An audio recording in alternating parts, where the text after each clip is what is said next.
And welcome to the We Like Sports Show.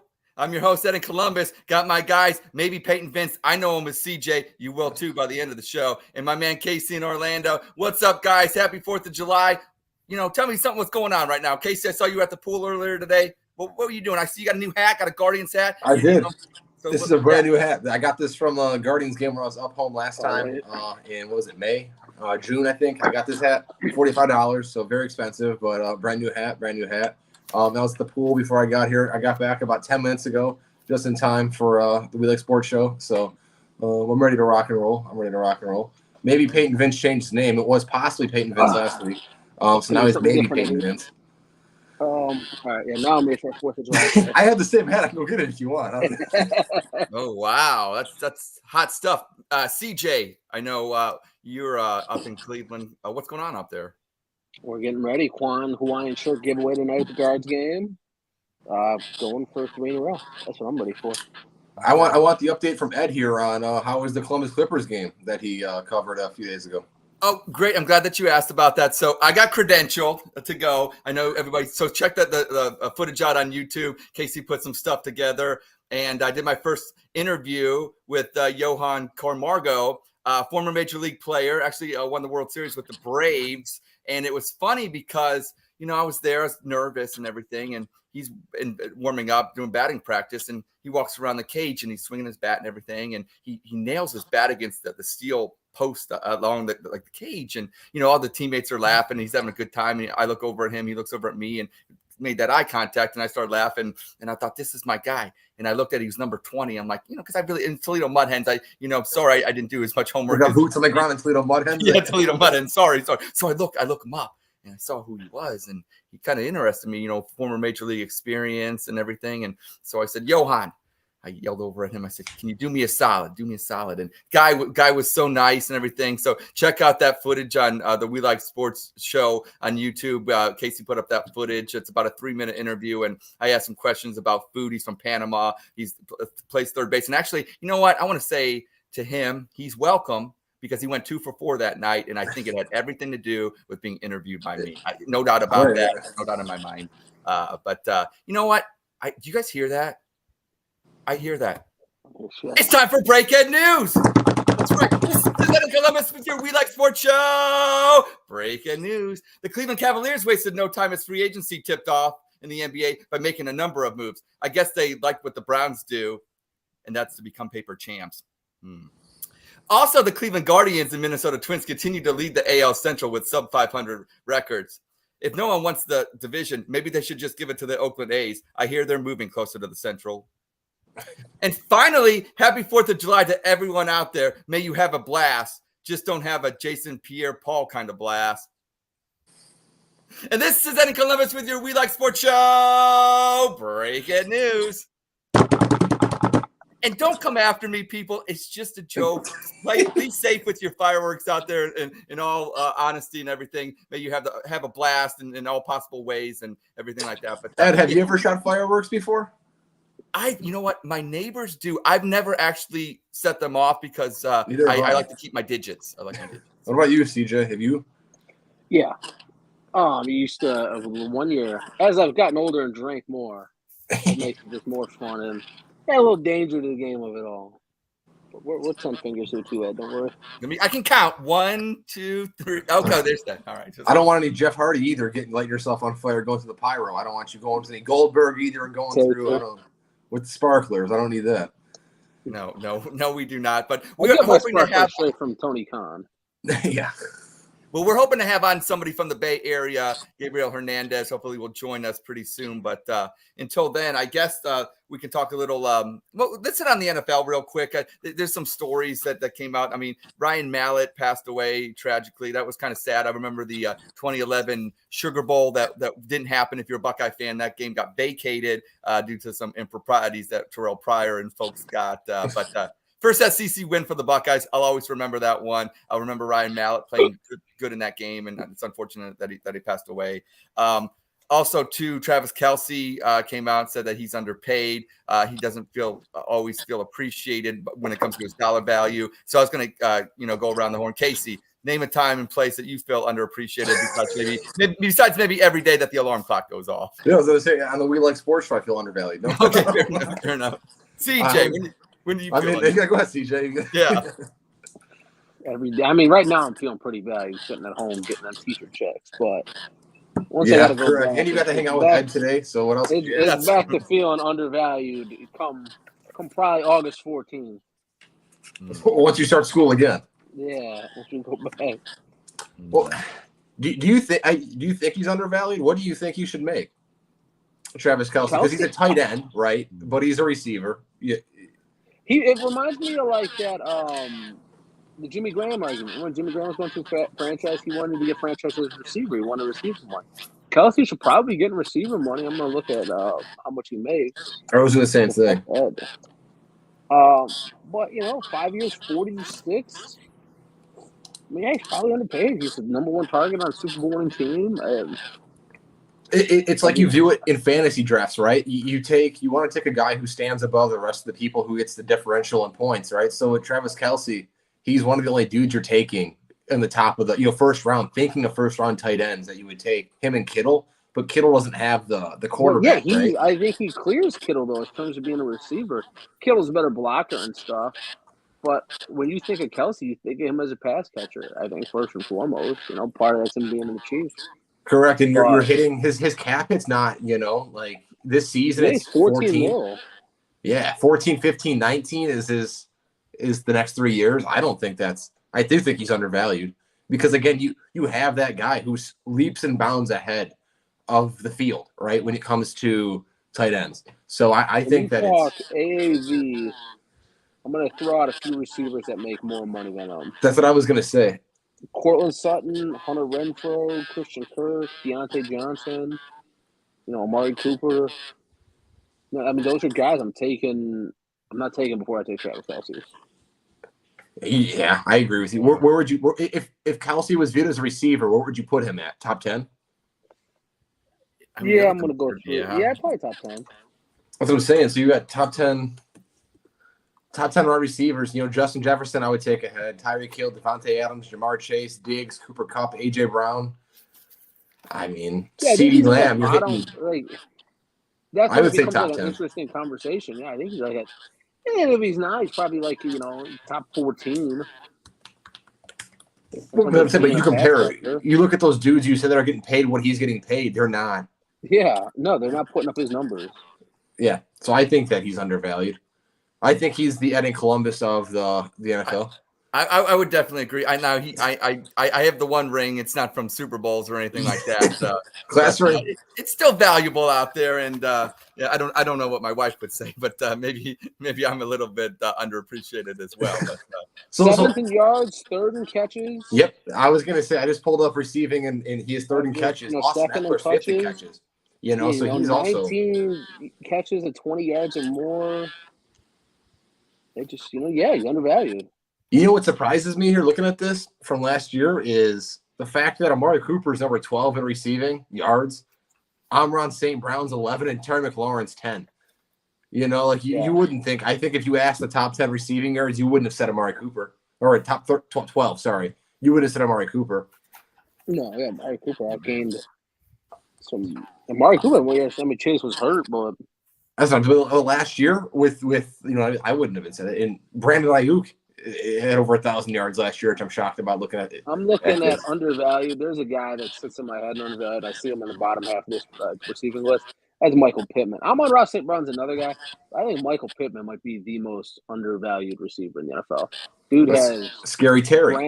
Grandpas and nobody's throwing to him. Yeah, I mean, and I'm looking at like the catch percentage too at some of these guys, and if you filter by Cooper Kupp has the best catch percentage, I would say, with the amount of yards he gets.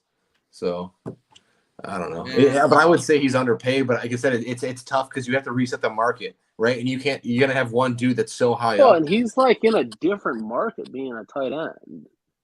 I don't think we'll ever see a tight end make receiver money. It's Deebo Samuel. You know what I mean? You view Deebo Samuel, he plays 2 positions practically as well. Like he's a receiver, but he also runs running backs. Deebo gets paid. He should. He got paid. But yeah, who says? I'm sure that Kelsey's arguing the same argument though. If Debo can play two positions practically, and right, he's a running back and a receiver. Why am I not getting the same money? Or the pay rate just because of the, I know Kelsey's been good for a while too, but I feel like the thing that hurts Kelsey is also age. He's 34 this year. Yeah, correct. He's hitting up there. If he was 24, 25, I mean, yeah, he'd be like a Shohei Ohtani. Tight end's a tough position to stay healthy. I mean, you look at a guy like Gronk got beat up, Andrews got beat up, Kittle's beat up, but Kelsey's usually out there every Sunday. The prime is about their career is this long. Yeah, but the prime is about that much of it. You know who's getting beat up right now, and I want to bring on our guest right now is the Oakland Athletics. So without further ado, the Las Vegas Athletics. Well, let's not go there yet. Let's let him explain the situation and everything. But let's bring on Gabriel Hernandez. What's up, my guy? Gabriel Hernandez at Gamer_Athletics on YouTube, Instagram, and Twitter. Welcome to the We Like Sports show. How's it going, my guy? Guest. Give me a second. It's been good. Thank you guys for inviting me on here. Yes. Now, obviously, you are a big Oakland Athletics fan. He's also a big wrestling fan, it looks like, in the background. Yeah. Bailey? Yeah, I got RVD, John Morrison, or Johnny Mundo, or however you want to. Yeah, correct. Johnny Impact. Finn Balor. I got Sasha Banks up there. Cody Rhodes. I got Rikishi. Rikishi. And then Becky Lynch is up there. I don't know if you can. I don't think you guys can see that. And then I got Undisputed Era up there. Like, oh, hey, look at that. Look at that. That's a wall. Look at the new hat we got up above here. All right, now obviously, Gabriel, obviously it's not going as what Oakland A's fans would like. Obviously, not just on the field but off the field. As somebody that went through the Cleveland Browns moving to Baltimore back in '95, I was 15 years old at the time, and that just ripped my heart out and everything. And now, obviously, with the Raiders going to Vegas, and now you got the A's going to Vegas. Obviously, the citizens of Oakland can't be the biggest Vegas fans at this particular time. Just your thoughts and everything, and what's it like to be an A's fan, knowing that the time is ticking on the situation, and is it hard to root for a team? Because watching the Browns that final year, knowing that they're moving to Baltimore, there was still a glimmer of hope that maybe that they could have been saved before the move to Baltimore. But it kind of looks like with the Oakland situation that it's almost a foregone conclusion. Maybe not. Maybe I'm wrong. Let's give the fans an update. So it's kind of, as a fan, I'll start off with that because I think that's more easier. Just from my experience alone, it's been definitely hard for me. I can only imagine what it's like for any other fan that's out there. I mean, for me, as anybody who knows my channel, they know that I go to a lot of the games, and I get to meet a lot of the players and have a lot of connections with the community there. I've made a lot of friends there, and it's kind of difficult to kind of think about what's going on outside of the ballpark compared to what's currently happening on the field. Like most people, they want to talk sports with me. They want to talk about like what happened during the games and like, oh, this person's doing good this year and so. For me, I can't even really pay attention to it as much because it's like my team could be leaving at any point in time, like during any day at this point. We could hear an announcement that gets that's worse, or we can hear an announcement that's positive. But other than that, I mean, as of right now, it's been kind of quiet on the situation.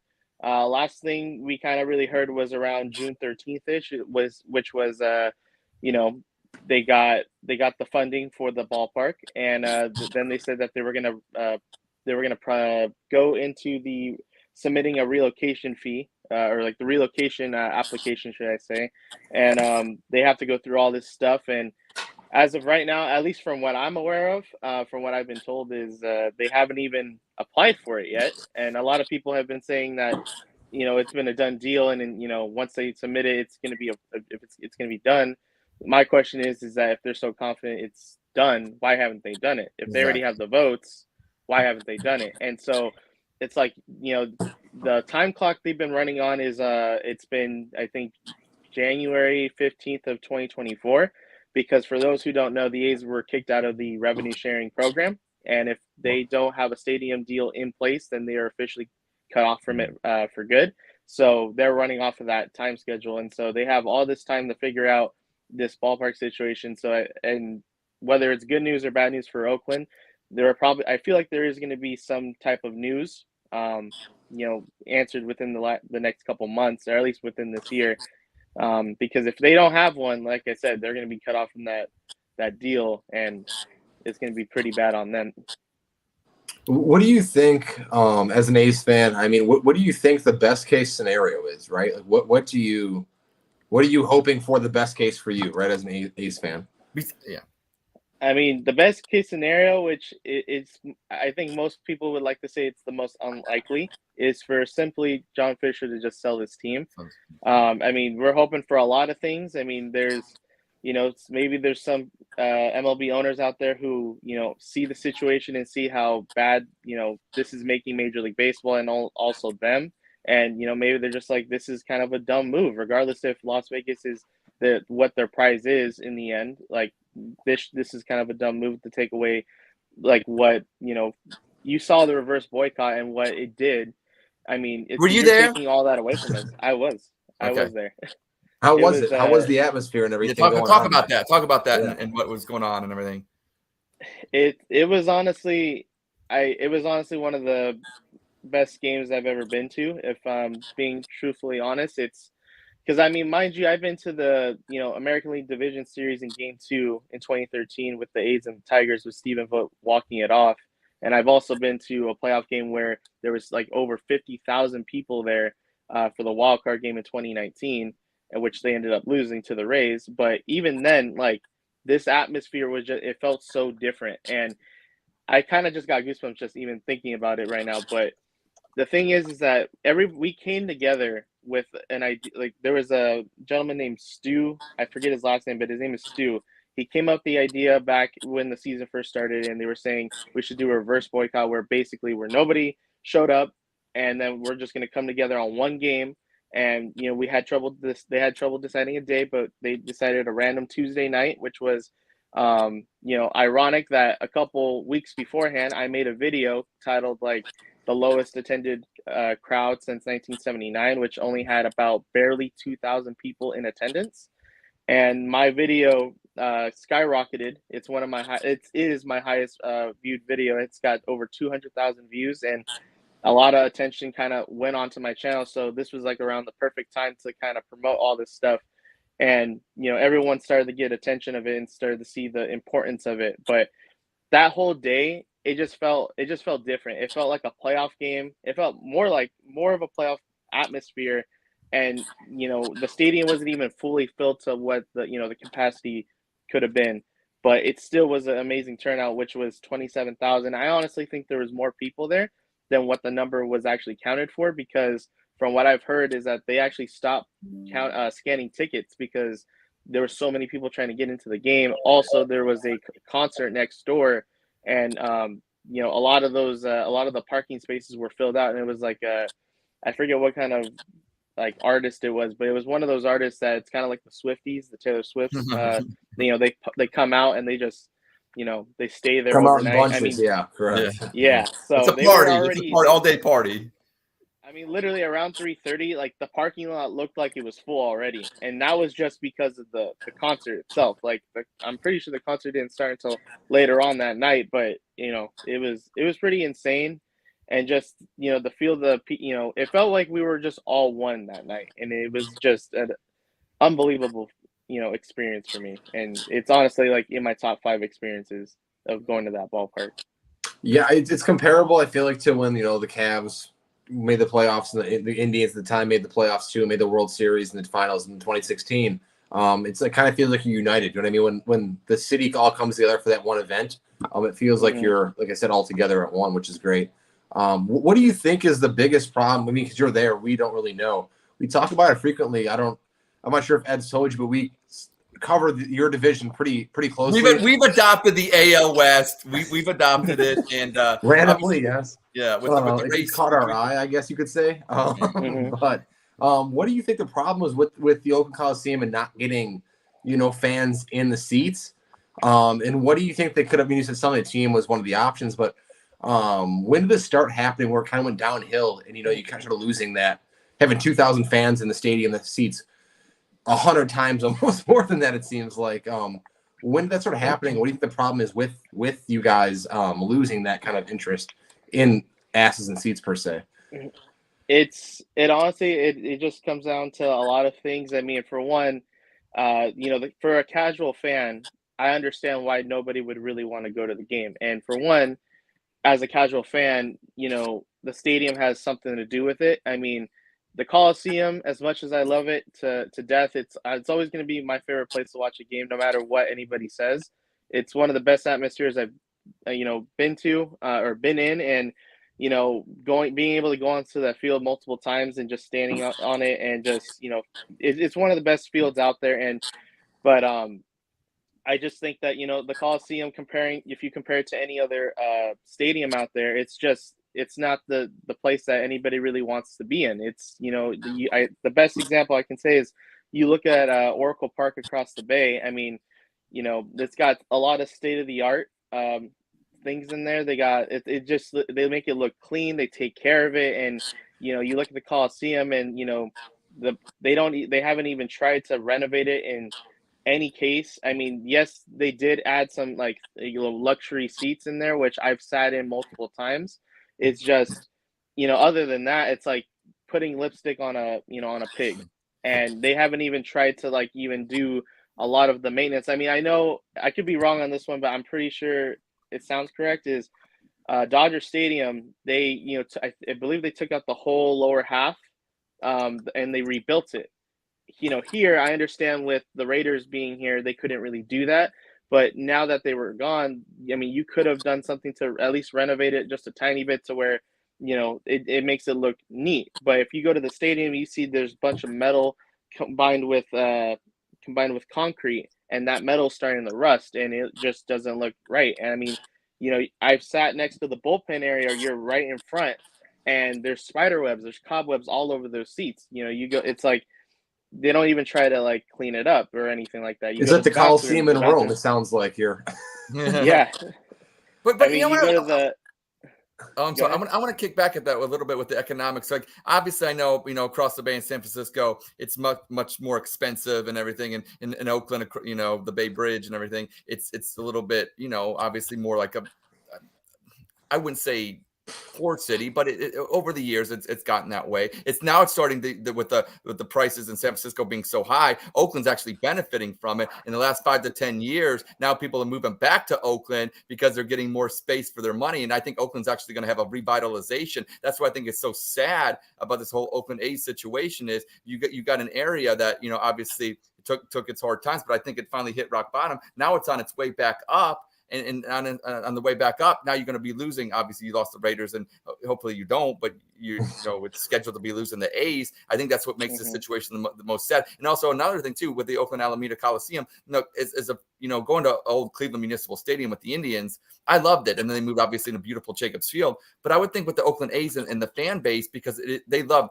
Oakland Bay Area love their baseball, California baseball tops. I totally understand that. So to me, the interest in the A's should still be there. And even if it is a dilapidated stadium, it's still cheaper. You build a new stadium in Oakland, those prices are going to skyrocket. When I used to go to Indians games, it was like $3-4, a ticket. I mean, obviously this is 1990, but still much cheaper than it would have been if they moved into a new stadium. So as an Oakland A's fan, you guys should rally around the fact that you got this stadium that only you guys can love. It's a great venue to be at. It's obviously cheaper seats because it's not in a new ballpark where they got to gouge, with ticket prices. So I would think this would be the time to show up and show out to Major League Baseball that, yes, we do love our A's and why it's affordable, because you get a new stadium anywhere, your prices are going up anyway. So that's my thing for Oakland fans. Major League Baseball isn't the same without the Oakland Athletics. And I hope to and pray that you guys stay in Oakland. Well, do you think if the A's were good, like Tampa, right? Because I feel like Tampa's a pretty good, because I live in Florida. So I think Tampa's a pretty close example, because I go to the Tampa Bay games when the Guardians come down to play, or just once or twice a year. And it's not busy. Like I went to a Red Sox game 3 years ago. The Rays were pretty tough then. And I'm not lying to you, there were more Red Sox fans in that stadium than there were Rays fans, and the Rays were in first place at the time. So do you think if the A's were good, right, like the Rays would be, because they don't have that much turnaround for fans. They're talking about moving the Rays to Orlando in the next couple of years, right? It's similar to this, I feel like, but the difference is the Rays have a winning record and they're leading the division, whereas the A's are the bottom of the division and not leading the record. I can promise you, I've went to a few stadiums in my life. The Ray Stadium, to me, feels like a minor league stadium. It's indoors. The neighborhood is just the hood. It doesn't feel like it's in a great place. So to me, I feel like they're similar teams, just one's here and one's there at the moment. Yeah. And I mean, going back to the stadium thing, it's the stadium thing, I feel like I said, for me, it like as someone, and you can ask anybody who kind of like, is in my videos who kind of like just go to the games like they're diehard like me. We don't mind the stadium. The casuals are the ones who really do, and that's kind of where that part comes in.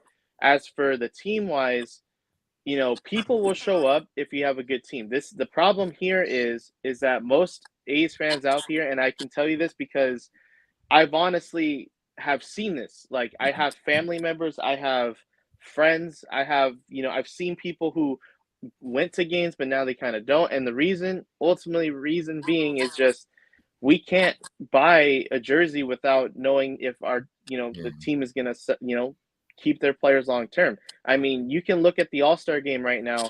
Matt Olson's in the All-Star game. Sean Murphy's in the All-Star game. Jonah Heim is in the All-Star game. And there's a problem, or Marcus Semien, he's in the All-Star game too. And all four of those guys could be on our team right now, but yet they're not because they just traded them away. And I mean, Sean Murphy is a good example. I mean, we literally got him. They literally got him for nothing.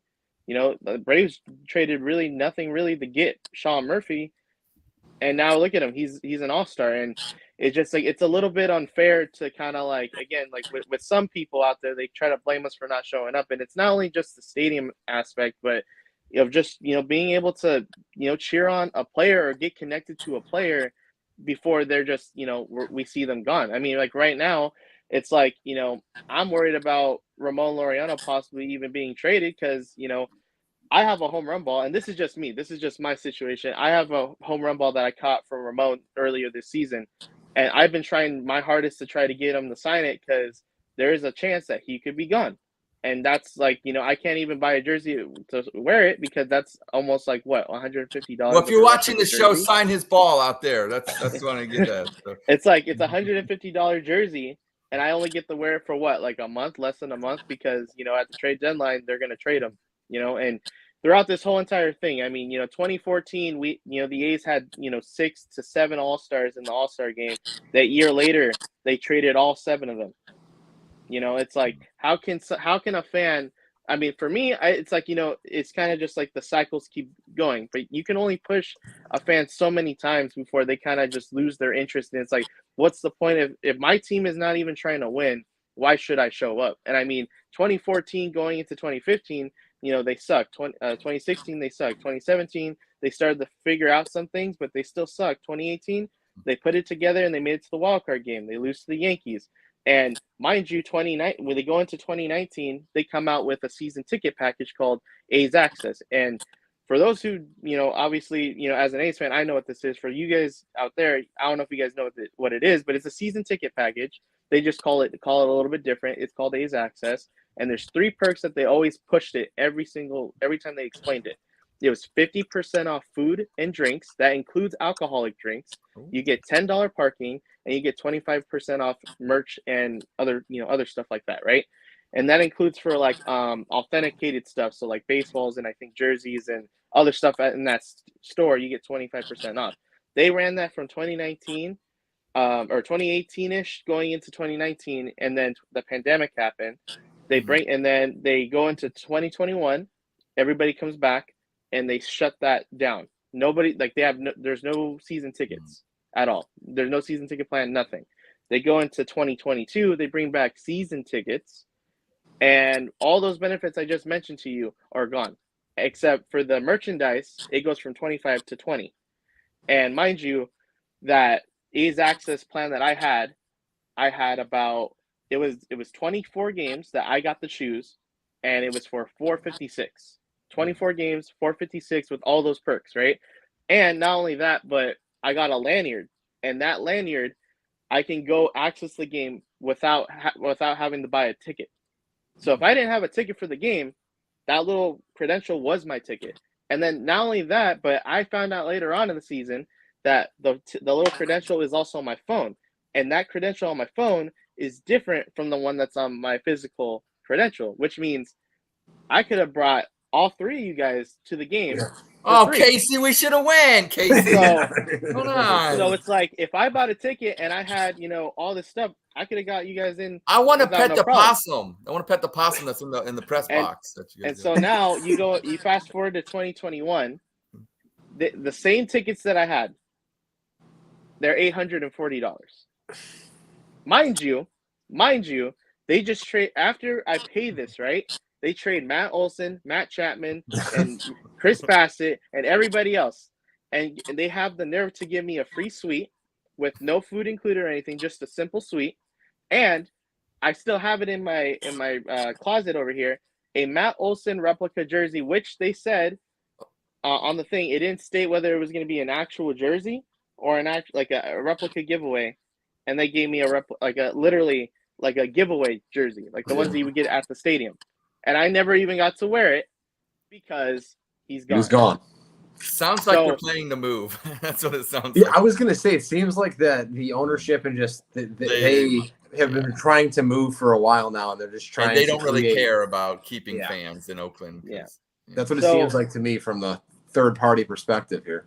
Yeah. But I mean, the good news, you have an All-Star this year. I never heard of him. Everybody has an all-star. But You have an yeah, all-star. that's the thing too, is that everybody's supposed to have an all-star. I mean, also going back to the ticket thing, I'm a season ticket holder still. At why, I don't know, but we'll just I'm a season ticket holder.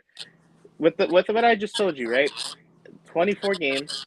I also don't get to pick them anymore. They just give them to me whichever games they want, or whatever they feel like. So 24 games, I get $20 parking with fees, because why would I not want to pay the fee? And also that's pretty much it, honestly. I think that's all pretty much it. But they decided to throw this package out there for a limited time. It's in the left field, right where I kind of sit off to the side. It's called Oak Landing.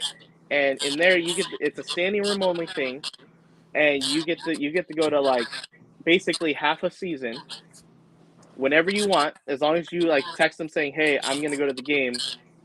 You have a ticket for that game, and you get to go, like I said, half a season for the good price, the low price of $100. How can somebody out there randomly, and I mean for those who have that package, it's good for them, right? They get to go to as many baseball games as they want. How come someone like them can pay less and go to more compared to someone like me who gets less but is paying more? Paying more. Plus, you can pay for that to sit anywhere you want. No one's going to check that because you have no one there. So, if they pay for the $100 package, like you said, and they just sit anywhere they want, it's like a minor league game kind of where you can't sit down there. You know what I mean? Well, we used to do that at Old Cleveland Municipal Stadium. I'm saying? Yeah, so I mean, it's like they continuously try to. It's like they're trying to play a game of how mad can we get them to where they're just we're not going to come anymore. And I mean, that's kind of been the trend here. I mean, they just throughout the entire years of this, they've been just slapping us across the face. And I think anybody out there who isn't there right now can just tell you that's the main reason. Is just they're tired of being put through this, and until something changes, if he sells and there's new ownership that wants to buy this team and keep the team in Oakland and actually try to win, there's no reason for us to show up. And I mean, for me, I'm in a sense going down with the ship, or I'm gonna be there for when the ship comes back up. So I mean, for me, that's what my channel is. So that's where we're gonna go. Gabriel, let's try to make you feel better. I'm gonna pay some bills real quick right now, and we're gonna play a little game with you to try to make you feel better, okay?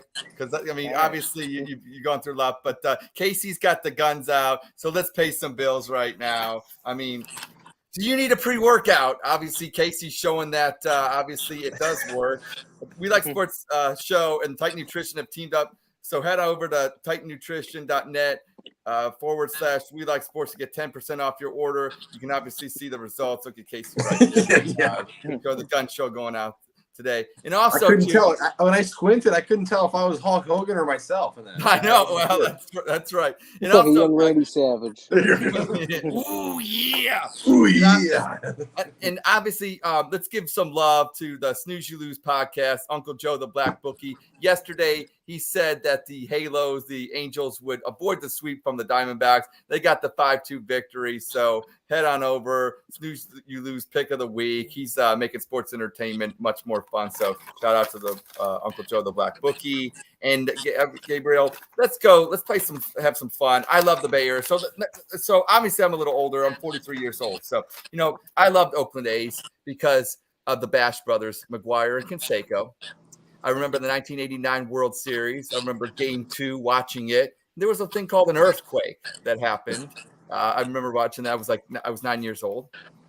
So I thought about this. I thought, what made Oakland A's great was the fact that you had the Bay Series. One thing is, obviously they're in the National League, but I'm sure the San Francisco Giants and Oakland A's fans, they love to go after each other. I mean, that's just what they do. It's kind of like the Guardians and the Reds. Like I said, it's fun because, like I said, you're not in the same league. So, but obviously you guys got them. One World Series played between Oakland and San Francisco. You guys swept them in 1989. So congratulations to you guys. Hopefully you guys stay there. But for you, Gabriel, I wanted to know how much you know Oakland. Now, are you into rap music at all? I mean, obviously, or anything like that. I'm kind of into pretty much anything really. I mean, I don't really have a specific genre that I listen to. I mean, rap or hip hop is kind of in there, but not full on. But well, we'll find out here after the. We'll find out which. Okay, name the famous rapper that used to be an Oakland A's bat boy. I believe that's MC Hammer. That would be. You can't touch this. Absolutely, you are correct with that one. Absolutely. Okay, now you got two famous bridges in the Bay Area. You got the Golden Gate Bridge, and you got the Bay Area Bridge. Obviously, the Golden Gate is known for its beautiful architecture, but the Bay Bridge actually is the workhorse of the area with twice as many people going over it daily. My question to you, Mr. Hernandez, is which bridge was actually built first? Oh. And I'll say this. They were, I don't know if it's going to help you, but they were built in 1936 and 1937. But which bridge was actually built first? That's a hard one. I really don't know that one. 50-50. Hey, I'll give you a clue. I'm gonna go with the Bay Bridge. Yes, Bay Bridge, 1936, Golden Gate, 1937. I was going to say stick with your instincts or stick with what you're wearing, but you already took my clue. It must be that, I go over that more than the other one, so I was like, let's just go over this one. Here's another one. Obviously, so I talk about that friendly rivalry. I don't know how friendly it is, but San Francisco and Oakland, they have many World Series between the Giants and Athletics. Not all in the Bay Area because obviously both teams moved out to California. But just in San Francisco and just in Oakland, who has more World Series championships? Oakland or San Francisco? Just like the 1989 World Series, the A's have 9. Or just what? Actually, hold on. Well, you're right. They do have 9. I remember what you said. I just recalled what you just said. Yep. 4 and 3. So the A's. You are right. 4 and 3. Oakland Athletics. You got it. Yep. Bing. 3 for 3. Okay. So the A's and Giants have played each other. I know I talked about the World Series where obviously the A's swept them. So obviously you have a 4-0 advantage built into this. But they've met 144 times. Okay, so forget the 4 times at the World Series. So they've been 140 times in the regular season. Who leads between the A's and Giants in the Bay Area Series? And it's 76 to 68. It's 76 to 68. But there's who's leading? Dang, that one's actually tough. I remember seeing that one not too long ago too. I'll give you a hint. Stick with the answer in the second. No, give me. Good. Just give it an answer. Oh, just stop As it. a generous host here, I'm gonna yell at Peyton Vince because he's maybe Peyton Vince, he's maybe not Peyton Vince. I'm gonna yell at Peyton Vince. This Is why this you Ed in lost Oakland? the Is gig that what your name says This is now? why Ed lost that gig being able to host Wheel of Fortune. I lost it to Seacrest already. I'm mad and upset. So what is it going to for be? it. We'll go The for it. A's? Yeah, you're 4 for 4. You're 4 for 4. And the bonus question, since you're 4 for 4. Okay, so we all know that rice-a-roni is the San Francisco treat, okay? But name what food is Oakland's treat. What give me some Oakland, some food. Oakland treats, yeah. Yeah, give me some Oakland treats. Now, there's no right or wrong Like- answer here, but I need something. But I will say one thing. I did my homework, and I know the Coliseum, besides being a dilapidated Coliseum, but has great food. I know it has great food. I've heard about the great food. And it has, is it SOGS? Meats or whatever? SAAGS. Yeah. We've actually talked about it in Columbus, Ohio, on the fan. Shout out to the fan and Mike Riccardotti and everybody. But yeah, they talk about food every day. And somebody went out to Oakland and they were talking about the meats and the hot dogs and the bratwurst out in Oakland. Very famous for that. I know the Dodgers have Dodger dogs and everything, but the Oakland Coliseum has great food. Talk to me about it because I know you go to a lot of Oakland games. Yeah, the hot dogs and the sausages are pretty good. My top favorite, as some people like to say, it's in between. I get a lot of mixed reactions with it, but I personally love the helmet nachos that they have there. It's like almost like, should I say, when I do get paid, it's one of my first choices to get just because it's so good to me. It's got the chicken or pork, you got the guacamole, you got pico de gallo in there, sour cream, and then just nachos in there. Just mix it all together. It's really good. And then afterwards, you can try to put it on your head. Mine's pretty small. My head's too big, so I can't put the helmet on my head. But Okay. if you got a small enough head, you can put it Ed, on. that's you, Ed. What the hell? I mean, I Small can't. head. But you can keep talking about those nachos, getting me hungry over here. Yeah. Ed Same here, eats, I'm he hungry has the too. Guardians helmet that he has to nachos and he eats a cereal every morning out of it, I think. Yeah, that's it.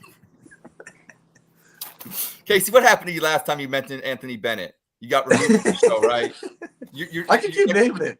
I can't name any. David Lee, I can name from the Oakland. I can't really think of any Golden State Warriors that blow that bad, but as bad as Anthony Bennett for the Cavs. But Yeah, that's true.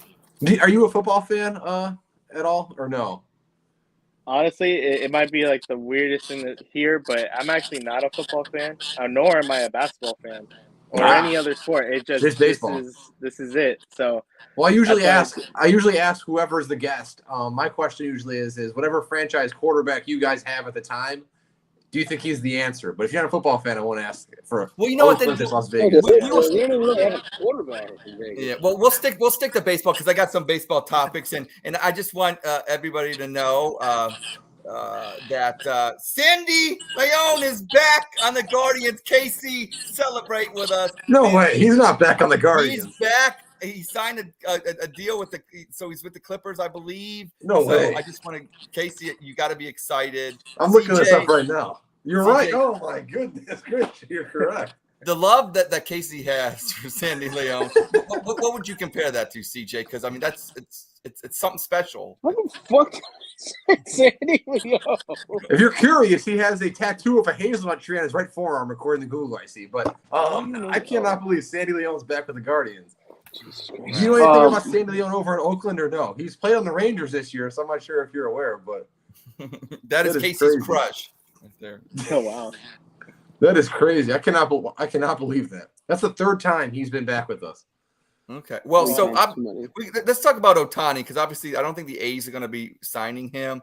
But I said it last week. I don't know if anyone was tuned in, but I did say the Las Vegas Athletics will be signing Shohei Ohtani. I said next year, but that's what you don't have to be mean to our guest like that.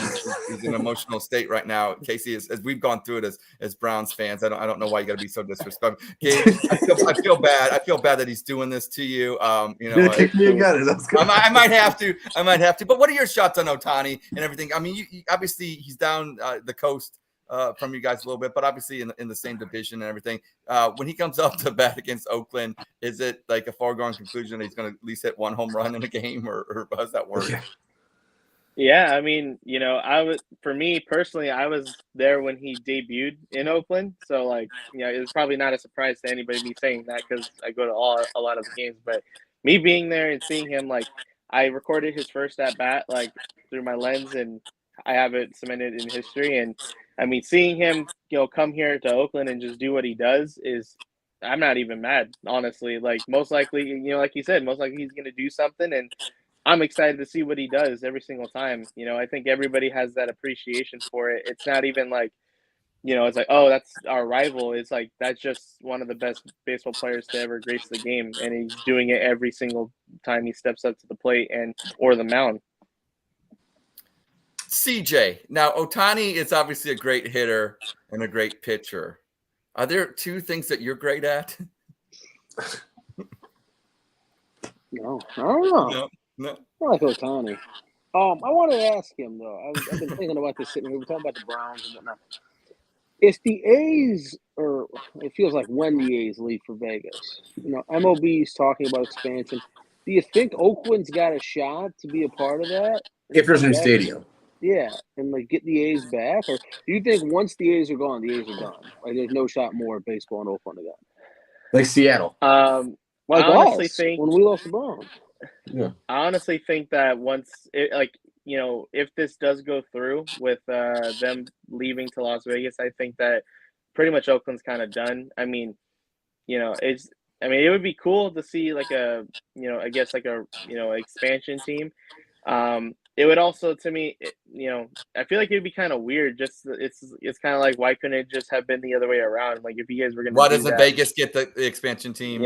or like in this case, why can't the ownership just Sell go it. over there, sell the team, and he can have an expansion team if he really wants to. If he doesn't want to be here, why not just tell He goes to somebody Vegas, we'll keep it here? I mean, it's because I don't know how well the story is being presented out to wherever you guys are located, but I mean, the city of Oakland has over $400,000 or $400 million for them here, and they're set to build it. It just, the reason why it took so long was because they've been applying for grants from the city or from the state of California, and Yeah, all 'cause I that remember money they is were. being it's being they've been getting it little by little.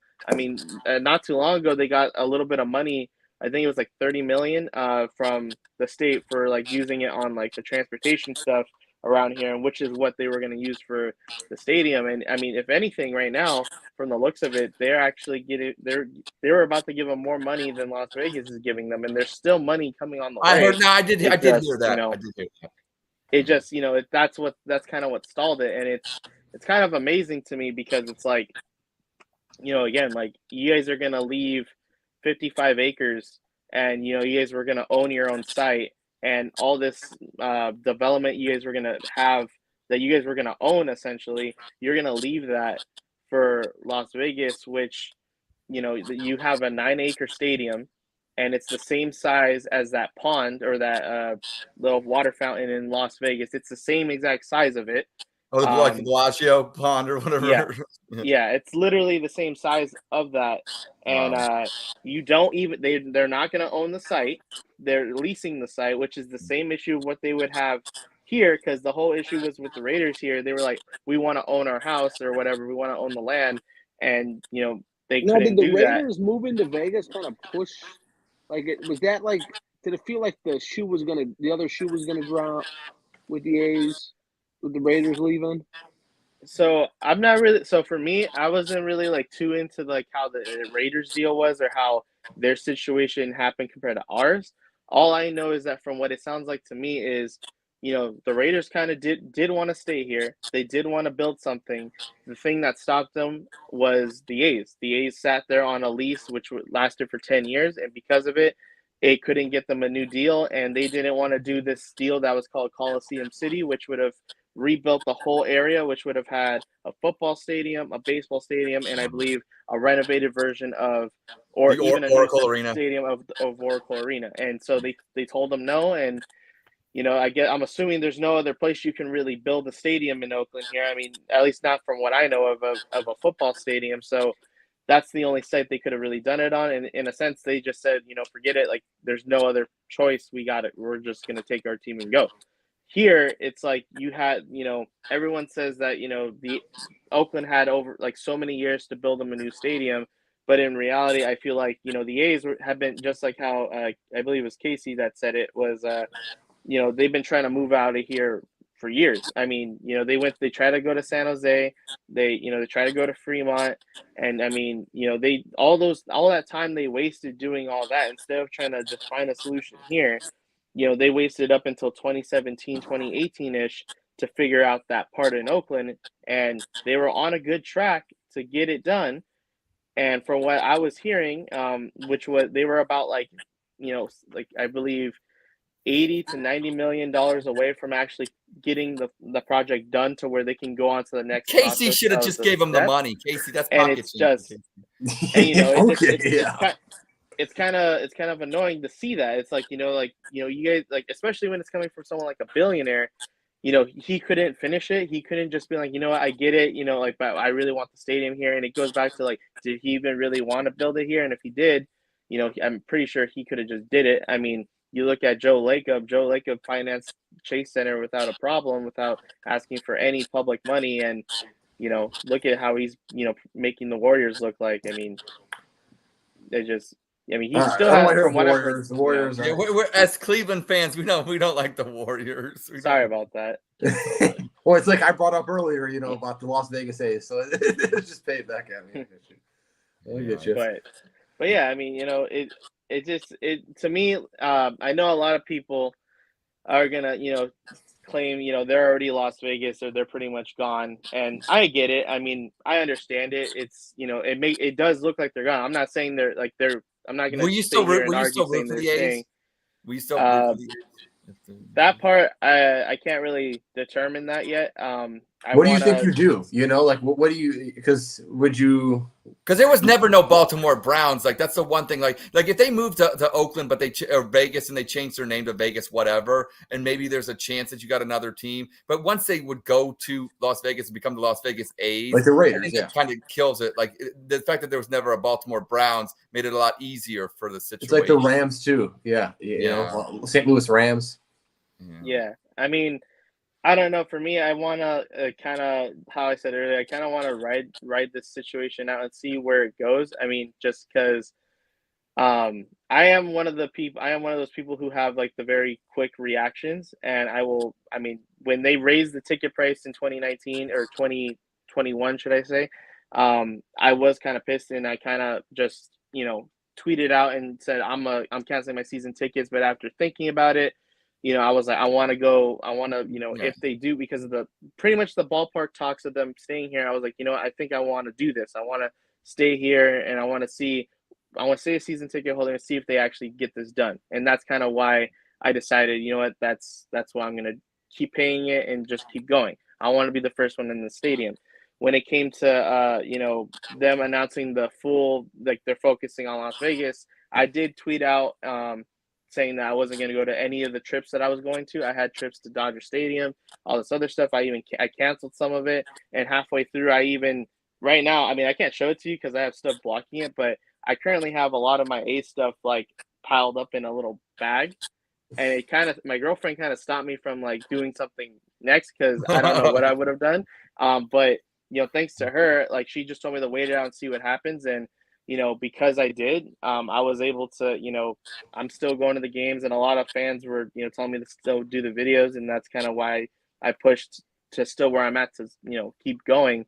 But as for that question, I honestly don't know. And I don't want to have another one of those situations where I say something and I have to change my mind on it. So once the news happens, I want to just, we'll have you on that, and we'll see what you think. Yeah, we'll see what you think. Well, you're a fan. Fan is short for fanatic, and you should never apologize for your emotions and feelings. Like I said, I remember when the Browns were moving, and I'd watch the game, and then I'd get mad at myself, like they're leaving anyways, and blah blah blah. And I remember watching Vinny Testaverde throw a touchdown against the Packers, and then the whole stadium was all the advertisement had been moved out and everything. I'm thinking to myself, this is a ghost town, it's a lost cause, but I couldn't stop cheering for my Brownies, and I definitely feel the passion that you're, and the conviction that you're speaking with. And, obviously, you were just like me, like, all the details and everything. I remember when Modell was leaving and, the deals that he had in place, and, it wasn't just on the field. it was off the field, and then you become it kind of helps you because like you learn about politics, you learn about deals, you learn about your your civic responsibilities and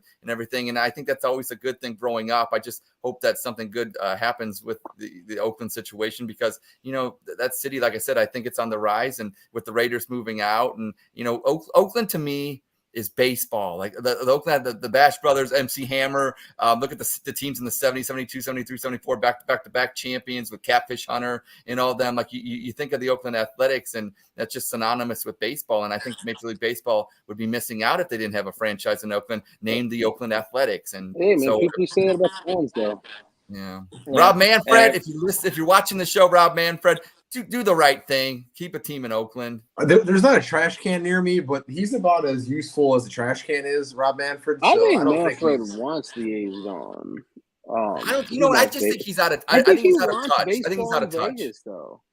Yeah, I agree. Casey was talking about the Rays earlier. There was so much talk, like 5-10 years ago, about the Rays moving to like Montreal, even, and like all that went away. And they're going to get a new stadium in Tampa Bay. People are talking about Orlando, and they're going to kind of stay in that area. And then there's expansion talks about back to Montreal and back to Nashville. And I think you're going to see this game like cat and mouse, where people are just going to dangle cities in front of them until they leave.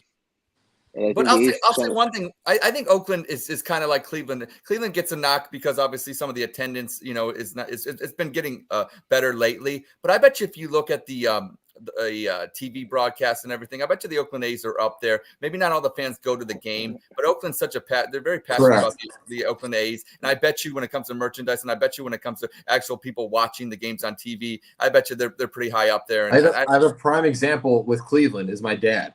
He doesn't go to games unless I'm home, right? Like if I take him to a game, but he bought a new TV. He lives in 1990, so he has like tube TVs.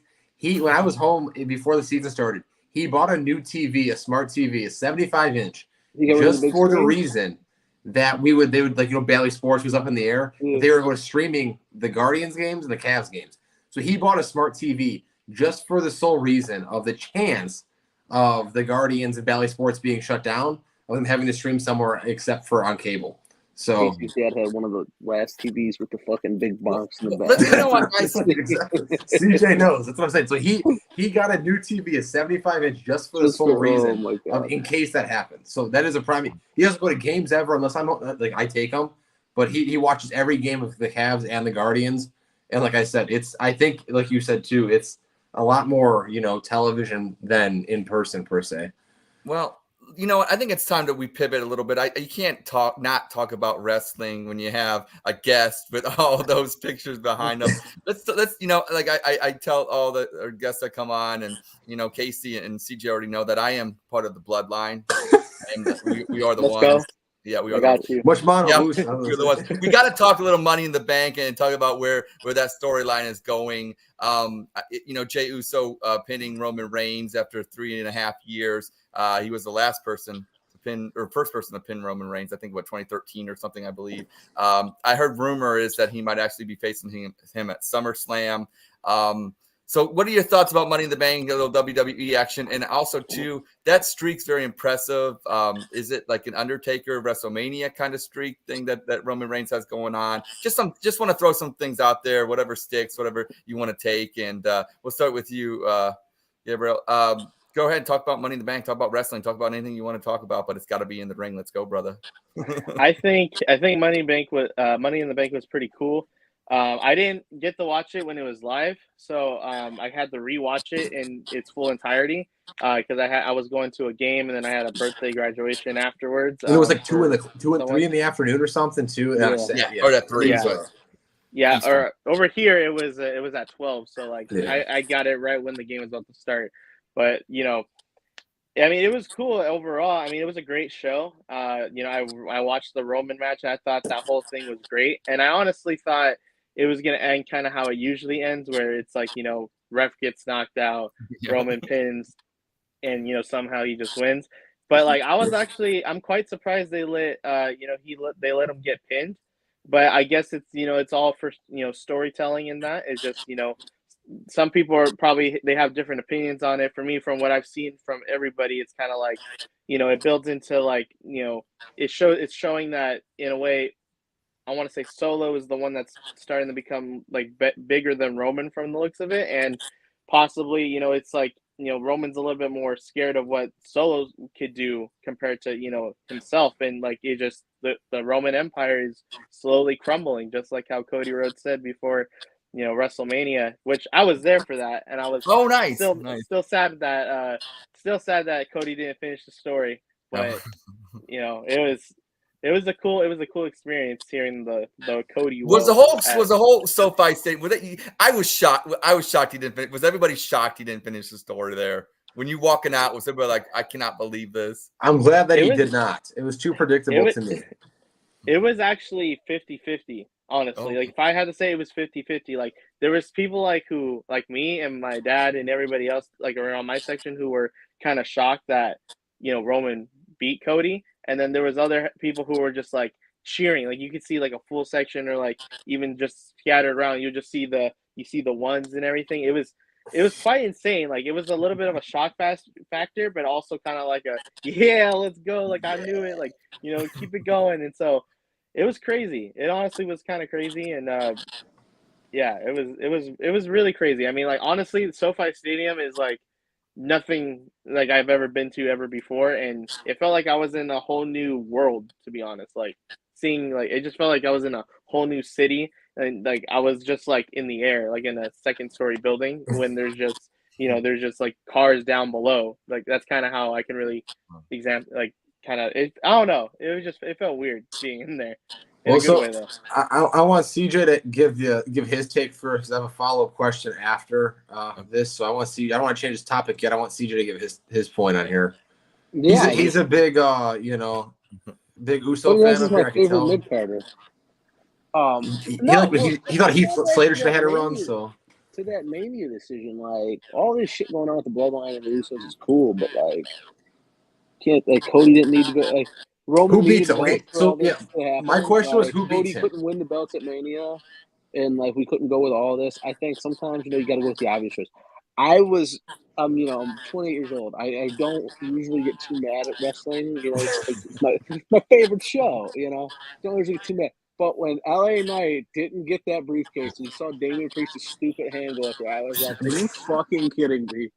And walked out of my basement because I was like, "I just need a minute." Like, how does I was like, they just sometimes you don't overthink these decisions, and you just gotta go with the obvious decision. It's like Austin Theory. He won it a few years ago, and then it was useless. You know, so I was worried that it was the same thing with Damian Priest that would I happen. just But don't like my thing with the Money in the Bank. I love Money in the Bank. Money in the Bank is probably my favorite, like non like big pay-per-view. if it's not predictable, but if you know who's But gonna win, well, you know, my thing that I don't like about it over the past few years is like I used to love when you would see the guy carry the briefcase for like 7-8 months. Like it gets RVD. used to, you know, Ziggler was the same way. Like get used to seeing Yeah. them with something where like they're gonna go over it anyway. But like, you know, Priest coming out the same night with the briefcase, I'm like, Jesus Christ, like give this a fucking chance. Like we don't gotta rush every cash in. It feels like half the cash ins are in by Survivor or by SummerSlam. Correct. So yeah. So who do you? So you know, with Roman Reigns with this, I think that Uso shouldn't have beat him just because, like I you don't said, think Roman should have ate the pin. yeah, that victory though is such a big thing. It's like the Undertaker breaking the streak of the Undertaker we talked before, right? Giving it to Brock Lesnar, I don't think was the right choice in that scenario. Looking back at it, but who do you think was going to beat? Okay, well here we go. Who's taking the belt off Roman Reigns? Right? Who is the person? It's not one of the it's not one of the Usos taking it in my eyes. So who do you think who? It's not Cody Rhodes, right? Because he's on the brand. Who do you think takes it? He could And still it's win actually the worth it. Rumble I feel like That's what there's only two people. I feel like there's two people that can actually do this, and I actually disagree. I think it's Cody, or I feel like it's Jay. I feel like there's nobody else that can really do it unless it could be The Rock. But other than that, Yeah, there like you go. I just feel like, because like this whole story revolves around Jay, and this whole Yep. thing is like, you know, him being like forced into the bloodline, to him having to, like, you know, fight his own emotions to be that right hand man, to where, you know, he's following his brother out, and he took the pin, or he got the pin off of Roman. So I feel like there's only one way to do it, and it would be Jay to do it. I mean, he claimed it himself. He's main event Jay Uso, and there's no problems with his brother. But other than that, if he doesn't beat him for the title, I think it just goes back to Cody Rhodes, and he just has to finish the story of, hey, if Solo wasn't there, I had you. And it just just like how he said before, he's like, if Solo's not there, and he's gonna do it, and slowly one by one. Once Jimmy leaves, Jay leaves. Once he leaves, Solo leaves, and that leaves you all by yourself. And it would kind of go back to where, from what it sounded like, from what I've heard, is that they're trying to do like a Roman Cody Part 2 for WrestleMania 40, which, I mean, that would be it right there, I think. So, Casey, you think Jey Uso, though, he gets that championship? I think it's all downhill after that. It's Kofi Kingston. Yeah, I feel like it could be like that. I mean, I like to see where Triple H would take that, though. I mean, I feel like it would be a little bit different compared to what Vince did. I mean, Kofi, I feel like he never really got a chance to actually be the WWE champion, as what we all kind of were thinking. For 6 and months. Just to lose it within a couple of seconds to Brock But Lesnar. he wasn't you don't view him as a champion. Like Kofi Kingston, I mean, you can't view him as a main card person. Same with Jey Uso to me. I can't view him as a guy who carries the brand on his back. I feel like it all depends on the booking decisions, and because of just how he was booked, that's kind of why we don't see him that way. And if it was a little bit different, like, if we were to, I don't know, say, book him against someone who was like a credible contender against him, I feel like, that can kind of, oh shoot, like he beat Brock Lesnar somehow, like, in a credible way, not just he just beat Brock Lesnar just to beat Brock Lesnar. Like, but if he actually had a solid match and then like found a way to win, in a credible way, I feel like that kind of boosts their stock on both sides. I mean, right now, Jay has the way of, pinning Roman right now. He has that on his thing. Like, I pinned you, bro. Like, and if we do it one-on-one, I for surely can do it. And if, now you don't have Solo stopping it. You don't have us stopping you from, like, helping you win. I just feel like Jay can actually be a credible person to actually beat Roman. And if, Jay's on his side, and if Solo somehow gets on his side, or Solo just turns on, Roman, that's like the way to actually, line that up in a sense.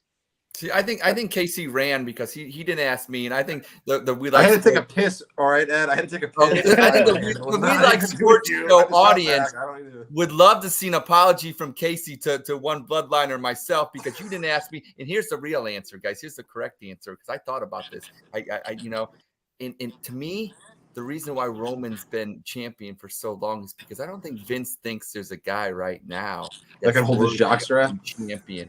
Yes, but I think there's a guy. There's a apex predator, a legend killer, and Randy Orton. I think when Randy Orton comes back, he could take the title because he's worthy of it. So Casey, and you know what? I accept your apology that you never gave. And John Cena, I'll say one thing about John Cena at Money in the Bank. That was kind of weird. Don't give false hope to the people of London that you're going to get WrestleMania and then not give it to him. I hope WrestleMania is in London, because, John Cena, I mean, come on, you don't come out there and do that. And that's very, very strange, I thought. Or maybe some filler right there. The whole thing was strange. I think him going out there was strange. Yeah, I didn't quite understand that. So there's some things there, but I thought overall Money in the Bank was good. I thought, given the tag team titles back to Liv Morgan and Michelle Rodriguez, I thought that was kind of cool. Because they didn't actually lose them, so not that they got them back. So I thought that was good. That Dom thing with Cody Rhodes, get rid of that storyline. That's kind of okay. Can we move past that? I think Cody Rhodes, as much as Casey doesn't give him much credit and finishing the story, I do think, obviously, if it's not somebody like Randy Orton coming back and doing it, obviously, I think Cody Rhodes just finish the story, for goodness sakes. Just get it done. But I don't mind Cody Rhodes with money. But, yeah, I don't know.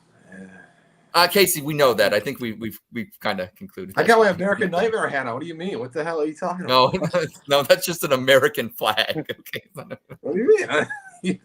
Me and CJ, biggest fans. What are you talking about? Yeah.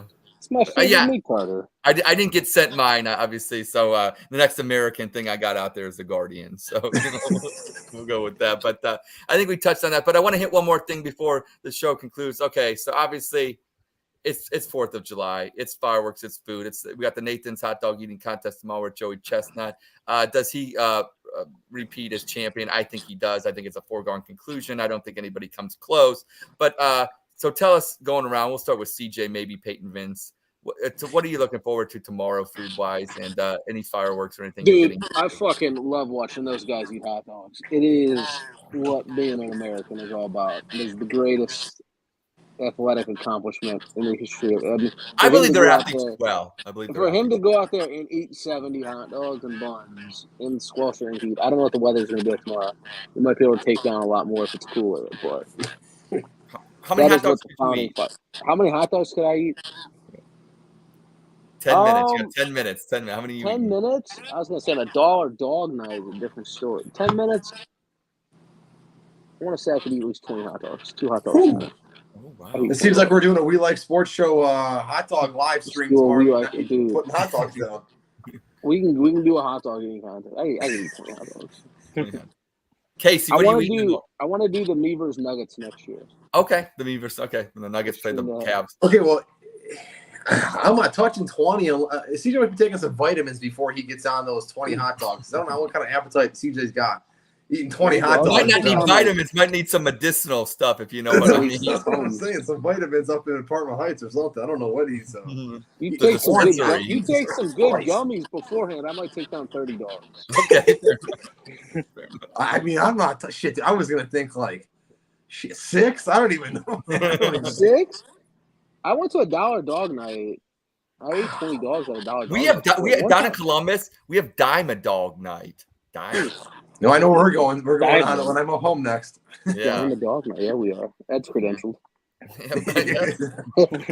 What about? I don't know, man. I don't know. I think 10's pushing. It depends what size the hot dogs are. So I went to the Captain's game when I was home. Thanks, man. The hot dog was about how did I get this? Not even there. That pencil dogs. I need a pencil dog. Yeah, I need about 20 of those.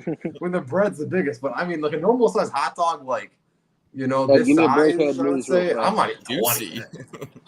Maybe we got buns, maybe 20. But shit, I got to see that tomorrow. What time are we live streaming to see this hot dog eating contest?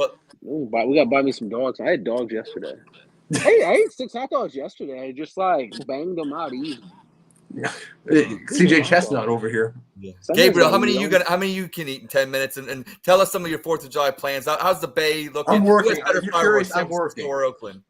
I'll be right here. Well, I think if I were to the number of hot dogs I think I could eat if I'm really hungry, I'm gonna base this off of the amount of food that I ate last time when I was at the Perfect Game on Wednesday. I'm gonna say about I'm gonna say 13. I'm gonna go with 13. I think I can do 13. And then also I'm gonna be where I'm at. There's a lot of fireworks, so the best way I'm gonna say it is I'm gonna be enjoying the war zone that's happening outside. And just hope that it's fireworks and not the other way around. Gotcha. The other thing. So Gotcha. yeah, eat some hot dogs and have a good time with some friends and some family out here. That sounds great. And what about you, Ed? You get any nails stuck in your toes this week or no? How many dogs you pounding, Ed? Don't ignore the question. How many dogs you putting away? I'm gonna say I could on that stage. 10. I think 10's my max personally. I could do 15. I could do 15. We gotta find out one way or another here, Ed. I think we gotta have a special coming up soon here. I gotta go to one of these dime dog nights. Yeah, come down to Columbus. I am credentialed now. Ballpark dogs, dude. But the hot dog is this big, dude. I'm telling you. That's what I'm saying. I'm housing 20 ballpark dogs easy. Okay. Give me some beers. They got dollar beer nights down there. Yeah, we have dollar beer nights. Yeah. Yeah, hook me up. Check out Huntington Park. Check out my guys at Columbus. This is my stadium. Huntington Park's my stadium. Beautiful stadium. But I want to thank our guest, Gabriel Hernandez. I do have a question. Yes. For him before he leaves. Yes. I have another question for him. What is your Mount Rushmore of wrestlers? You can WWE, any wrestlers in general. And what is your most random mid card? Maybe as a child favorite wrestler you had just that stuck out to you that's random. That's 2 questions. Yeah, but random guardian, it's a random wrestler. So fair enough. So the second question that you asked me, it's kind of biased because I'm low key friends with him, but it's the Boogeyman. No, the Boogeyman. That's a Those good one. words Yeah. real. Yeah, I was a so big Boogeyman fan. yeah, so that's my answer to the second question. I just love the Boogeyman. I've met him so many times. I even, he's not many people know this, but my dad has he used to have like this wrestling show out here in Alameda over here. So we would always book a lot of the old wrestlers. So I even know Carlito a little bit, Yeah, and I know about independent wrestling. Gangrel. Me and CJ know about independent wrestling. Scott Norton. Yeah, and even Crime Time. Yep. We RIP met. to Shad. Yep, Chad. We That's, saw them too. Yep. Paul So Burchill. we got all those guys. Those are cool. My Mount Rushmore, though, I would say. I mean, I got to give Rey Mysterio the number one. Like no matter what. Like 619. man, I don't even know where my shirt went. I saw him get inducted this year. So I mean, that was the time of my life right there. Seeing a childhood hero get inducted. So he's well deserved on that. So Rey Mysterio. This one might be, controversial, but I don't care because it's my list. It's CM Punk. It's CM Punk at number 2. Welcome And back. I'm Gross. Colt Cabana. I want to say I'm gonna give number 3 to the Undertaker. Okay. And I'm gonna give it to John Cena. I mean, I was there from when my childhood where I was like I loved him. And then I went into I hate him, and now I'm like, now I see him, and I'm just like, come on, bro. Do you wear jorts? Do you wear jorts as well? I do not, but when we have had a couple of theme nights out here at the Coliseum with Last Dive Bar, my little crew, and we do wrestling nights. So I did get some jorts because last year I was John Cena, and I had the John Cena shirt and all that. And then this past couple days or a couple weeks ago, I was Stone Cold Steve Austin, so I had the jorts and I had the Austin 316 shirt, and I bought the mask for it too, and that thing was hot. So Yeah, I can imagine. I would say one of my controversial ones would be Roddy Piper. I would think is on mine just because of the promo skills and just everything about him. I would say Stone Cold is up there for me just because again it's not just wrestling to me, it's like the entertainment aspect of it. Yeah. Ric Flair is tough to leave off just because of how his promo abilities too, and now there's so many wrestlers that you can name as your top 4. That's why it's so hard to make a true Mount Rushmore. I think all 4 of ours would be different just because where you're raised growing up. Like John Cena, too, was one of my fans. Well, I was a big fan of him when I first, started watching wrestling as well.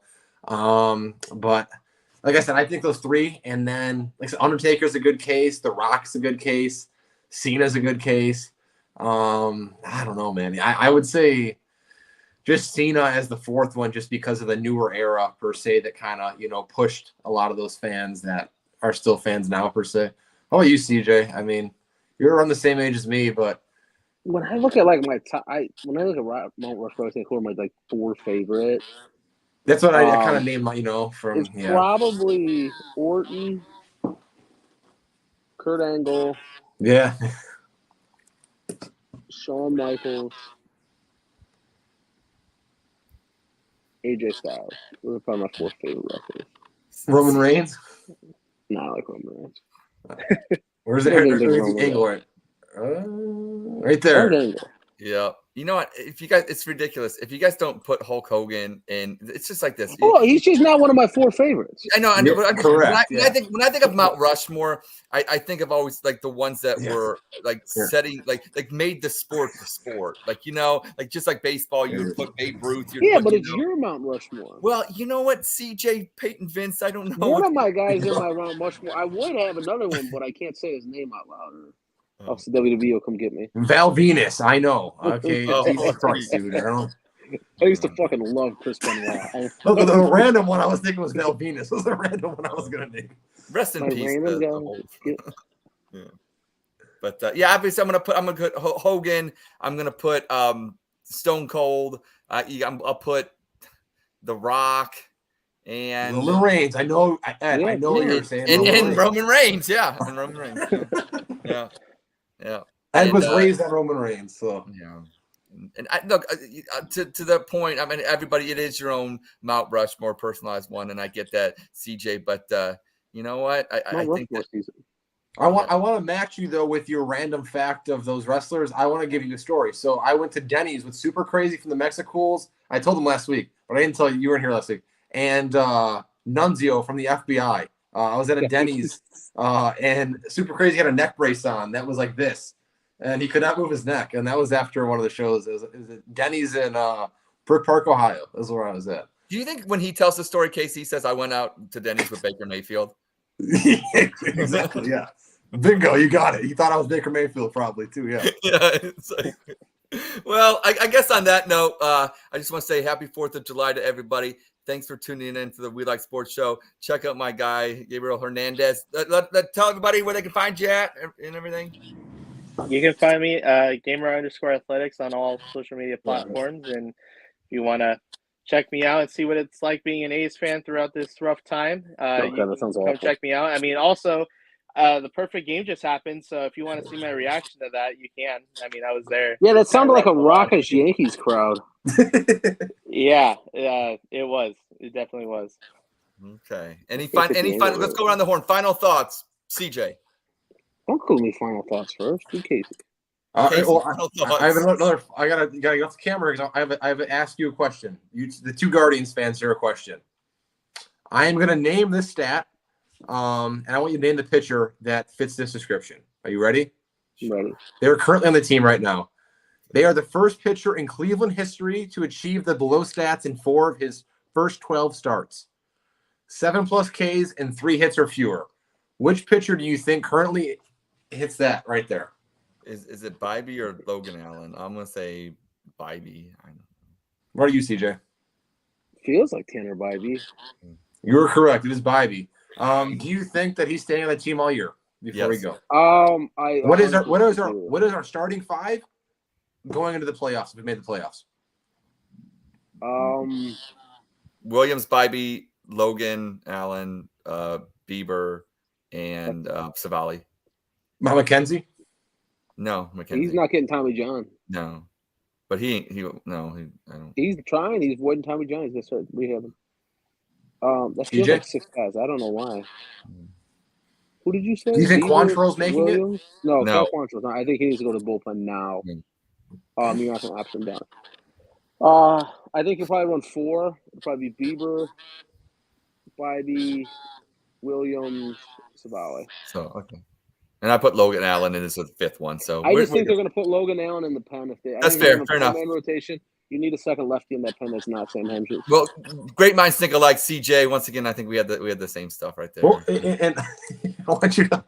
Another thing I thought of earlier, but I want to interrupt the conversation we're having was: do you think with Sandy Leon, we were talking about him? I want to go back to him real fast. Sandy Leon, he played for us for 2 years so far, right? Do you think that he hit below or above his weight? Oh, below. He weighs too much. He weighs 235. So yes, I think he hits a game-winning home run in the division series. No way he hit 235. You are correct. And the second thing is, if you had to give within 10 points, what do you think his batting average was? I'll give you the plate. He had 102 plate appearances with us and 81 at bats. What do you think his batting average was in those? You can even I don't think any A's fans know who the hell Sandy Leon is, but if you want to feel free to check. I'm gonna say 101. I'm gonna say 101. I'm gonna say 146. I have no clue. So, CJ, if you were doing the 10 plus and minus 10, you are spot on because it's 136 was his career batting average and 81 at bats with us. I think that's a good way to end the show, Casey. By the way, Ed, no, we're gonna end the show. We just re-signed him. What do you mean? Bo Naylor, 167 right now. Okay, he's got to get to 205. You saw the post from last week. I posted the poll. The poll was, I believe, I can get the exact details to give us. We close the show out on what the fans voted as. Do we think he's going over or above? Take away the 3-hit game. He's probably not even over 100. Correct. I agree with you. But let me see. I feel like I'm getting ganged up on here. He wouldn't be. If you take away the 3-hit game, he'd be 3 for 36. Bo Naylor. So with that, I put on, does Bo Naylor hit his weight by the end of the season, which is 205? 78.6% voted yes, and 21.4% voted no. And I'm sure CJ is one of the 21.4%. That's more than no. Casey, stay off social media. CJ, stay off social media. All right. Well, like I said, The A's will have a higher win percentage than Bo Naylor's batting. There you go. Do you think the A's are a higher win percentage than Bo Naylor's batting average? Casey, Casey, I'm going to give you. You have permission. You have it all. You are going to end the show this week. I'm done. I tried. Everybody, I tried to end the show. Casey keeps asking more questions and more questions. Casey, we're on your timetable. Whenever you want to end the show, my guy. There's a week long of questions that just build up in this big ass head of mine that I need to get out. We need to get the NBA free agency. That's what I'm saying. All right, Dame Lillard. Where's he going? Okay, just fine. Throw it out there. Columbus. He's going to Columbus, Ohio. He's going to play on Ed's son's basketball team. He sees how Ed runs his child in the backyard, making him do suicides until he can have dinner. You know what 4th of July is for my son? Suicides. For every hot dog he doesn't eat, because I'm gonna say he has to eat at least 20. For every hot dog he doesn't eat, that's 3 sets of suicides. 20. He throws up. I don't give a fuck. I don't care. You're hosing the yard down after you throw up. That's right. So, yep. Okay. Anything else we didn't hit, Casey? So we got Dame Lillard. What else? The Cleveland Cavaliers. What do you think? They signed. They made moves. They made moves. Yeah. Are you happy with their moves? They made dog shit moves. Ooh. There's not a small forward on this roster. Yeah. Ed, what do you think?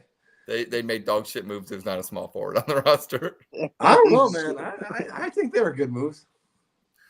Okay. They made moves. I don't know. I mean, it comes down to this, okay? They need to get more physical. They need a small forward. I don't know. I mean, to overcome, okay, so they can hit more threes. Okay, but like I said, I think their deficiencies, I don't know if they really help them. Again, they go against the Knicks again. Do you think they win? Maybe because they outshoot them. Okay, fine. Are they getting past healthy Milwaukee or Boston? Probably not. It just depends the playoff experience that we didn't have. It just depends how Allen plays in the playoffs. It depends how Mitchell plays. It's our whole core sucked ass in the playoffs, so that's what I think the challenge was. It just depends if the lights are too bright for them going into this playoff. Yeah, they need a better coach. We're making the playoffs, so it's not even like it's JB Bickerstaff's not the answer. I said it. Sorry, Cleveland. Get mad at me. I like JB Bickerstaff. I like him. He's a good regular season coach, but he's never done anything in the playoffs. I don't know. I'd rather have Tyronn Lue. Wouldn't be the first time we hired a guy and brought him back. Yeah, Mike Brown. Yeah. Mr. Correct. Potato Head. Anything else, Casey? Before Peyton Vince gonna get mad at me. He's gonna be like, "You can't end the show. You know how to end the show." I can keep going. I can keep going, but I don't want Gabriel is sitting here and listening to me talk about Cleveland sports. So I don't think Gabriel, if you have to tap out, just let us know, because Casey's not. This is gonna be a marathon. It looks like. And speaking of marathon, the Guardians have a marathon patch on their arm now. Correct. That's why Classic got so many fucking saves. I can tell you. He wanted it to be a marathon. He was just doing a little last night. I mean, if you want, we could talk about professional bowling. It's on right here. You could, College Troops get interviewed. If you want me to turn it on and go live stream on the PBA tour, right? It's up to you. We have to get hot dogs. We have to make videos for our contest. Here's what we're going to do to the We Like Sports Show audience out there. We will eventually have a hot dog eating contest. We'll set Who this do you up. think wins? Yeah. We'll have a live stream. We'll go down to Columbus. One time before the season's over. Yes. We're gonna put away some dogs on a 10-cent dog night. I'm gonna eat 20. Maybe we'll fly out to Oakland. Maybe we'll fly out to Oakland with Gabriel, and we'll do it out there. Maybe we'll do it out there. Let's go. I'm down. Okay. Yeah, Ed's paying for the flight, so Ed's got a lot of money. So. We'll put it on the business card. Yeah, the business card. That's right. That's right. All right. So Peyton Vince's card. It sounds Peyton good. Vince's card. Peyton's texting me. He's like, Ed, wrap it up. I'm trying. See, Casey. All right. Here's what we're gonna do. Thank you to everybody. We hope you all have a happy 4th of July. God bless America. God bless the Oakland A's, and go Guardians. And Casey, don't. Make sure you, I don't know. I got work tomorrow. I'm working 10 to 7, so I ain't getting in trouble tomorrow. CJ, we love you, CJ. Everybody, and we out.